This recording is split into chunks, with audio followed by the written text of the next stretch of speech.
In August 2025, a man helped police arrest 6 child predators. Roblox's response was to threaten to sue him. There is a specific feeling you get when a corporation does something so tone-deaf, so backwards, that you genuinely do not know whether to laugh or just sit there in silence for a second. That is where I was when I first saw this story. A 22-year-old man from Texas, who goes by Schlep online, spent the better part of a year running sting operations on Roblox, working with police, collecting evidence, handing everything over to the proper authorities, getting actual predators arrested. 6 of them. 6 real arrests, 1 guilty plea already. And on August 9th, 2025, Roblox Corporation's legal team sent him a letter threatening to sue him if he ever touched the platform again. There is a real story here, about a company, about a kid who went through something awful, and about what happens when a $40 billion platform decides that protecting its reputation is more important than protecting its users. Let's go through the whole thing. Michael's story doesn't start with a sting operation or a viral tweet. It starts in a place no kid should ever find themselves, 12 years old, handed off to a trusted adult by a STEM outreach program, and slowly reeled into a nightmare. The man on the other end wasn't just any Roblox developer. He was a platform insider, someone officially contracted to run events and sell merch, someone with access that looked safe from the outside. Over 3 years, this developer chipped away at Michael's boundaries, turning what should have been a mentorship into something twisted. The messages got darker, the conversations crossed lines, and Michael, still a child, was left isolated and confused. By 15, the pressure and manipulation had piled up so high that Michael tried to end his own life. His mother, desperate for help, filed a formal complaint through Roblox's safety portal, laying out the details and asking for action. The response was an automated suicide hotline email. No follow-up, no investigation, no accountability for the adult who had done the damage. The scars from those years didn't fade. They set Michael on a path that would define his life, one where protecting other kids from the same fate became more than a cause. It became survival. Subscribe for the rest of the story. Silence from a billion-dollar company hits different when it lands in your inbox as a teenager's last hope.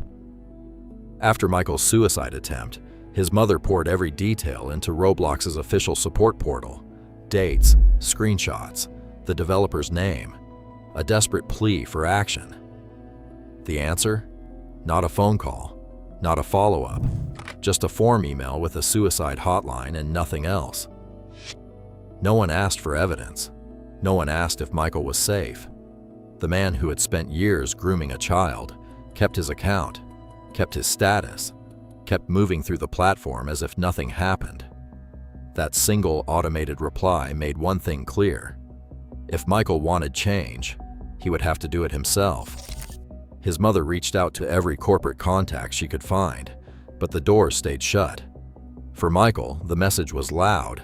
Roblox's safety net was a myth, and the only way to protect other kids was to start pulling back the curtain himself.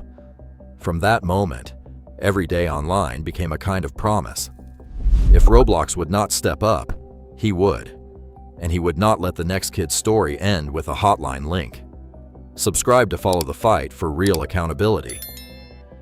Michael didn't just start exposing predators with a few angry tweets. He built an entire operation from scratch, one that law enforcement could actually use. Each sting began with a decoy avatar, crafted to blend in with the Roblox crowd. He ran these avatars through fresh accounts, never recycling usernames, always keeping metadata clean. Every chat was exported in raw .txt format, timestamped and hashed. No edits, no selective screenshots, nothing that could be called into question. For video, he used OBS to capture full screen sessions, overlaying a digital clock and file creation markers so anyone could verify the timeline. The workflow was relentless. Record, export, archive, backup. When he handed over evidence, it arrived with a chain of custody sheet and case summary. just like the National Center for Missing and Exploited Children would expect. The first episode of To Catch a Robloxian dropped on May 12, 2024, setting the template. Every file, every message, every pixel accounted for. This wasn't just YouTube drama. It was a forensic record, built to hold up in court. And for a while, it worked. 6 arrests, 1 guilty plea, all because Michael, at 22, ran his bedroom like a digital evidence lab. Subscribe to see how Roblox responded. Law enforcement did not need a corporate press release to see what was actually happening on Roblox. They had the evidence in hand.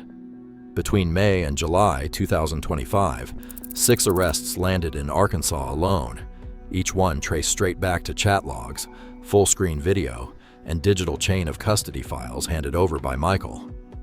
The affidavits did not read like internet drama.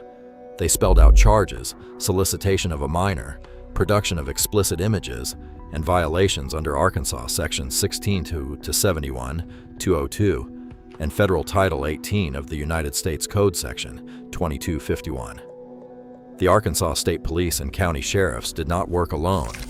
The National Center for Missing and Exploited Children stepped in to coordinate victim services and verify the forensic data.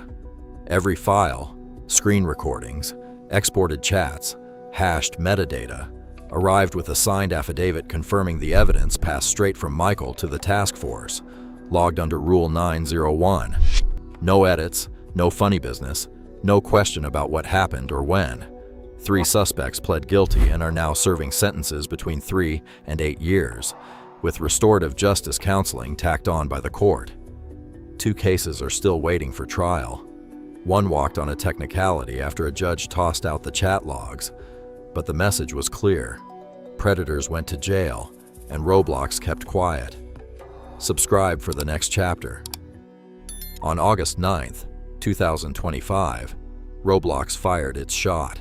A cease and desist letter landed in Michael's inbox, stamped with the authority of the company's legal department.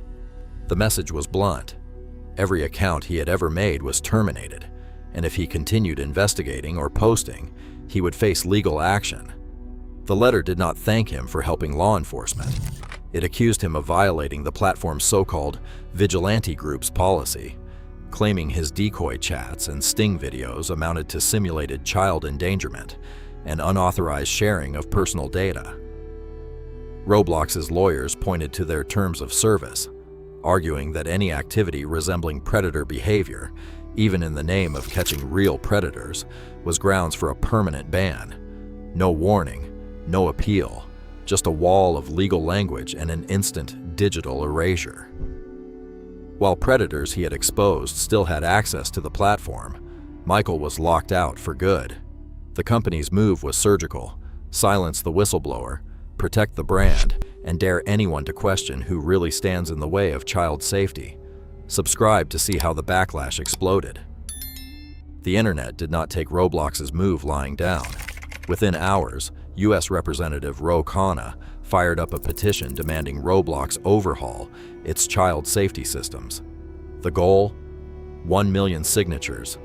The numbers climbed, fueled by TikTok blasts and creator callouts.